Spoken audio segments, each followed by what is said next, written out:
मैं आज काने आई थी, प्रॉपर्टी के कुछ काम थे मुझे ज़ाती। मैं वापस वहाँ से आ रही हूँ। मैं ड्राइव कर रही थी, मेरे साथ मेरा मुलाजिम बैठा हुआ था। मुझे काफ़ी देर से शक हो रहा था कि दो लड़के मुझे मुसलसल देख रहे हैं। तो जैसे ही मैं स्लो थी, वो मेरी गाड़ी के पास, शीशे के पास आके उन्होंने जब गन मैंने उनकी देखी, मेरे से ना खौफ कह लें या डर जो भी कह सकते, मैंने गाड़ी की ना स्पीड बहुत तेज़ कर दी। तो उन्होंने फायरिंग कर दी। जब उन्होंने फायरिंग की है तो मैं डर के मैं नीचे छुप गई हूँ। मैंने पहले भी पुलिस के पास जाकर 2 दफ़ा कहा, पहले ऑलरेडी इतना जुल्म हुआ है मेरे ऊपर, अब तो मेरी जान के ऊपर आप देख सकते हैं किस तरह ख़तरा है।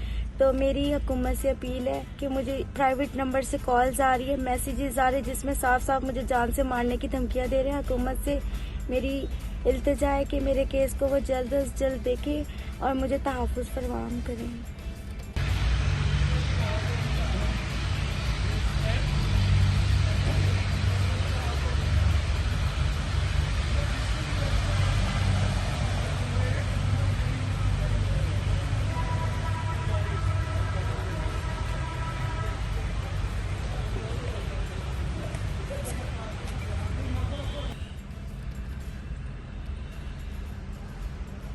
मैंने पहले भी पुलिस के पास जाकर 2 दफ़ा कहा, पहले ऑलरेडी इतना जुल्म हुआ है मेरे ऊपर, अब तो मेरी जान के ऊपर आप देख सकते हैं किस तरह ख़तरा है। तो मेरी हुकूमत से अपील है कि मुझे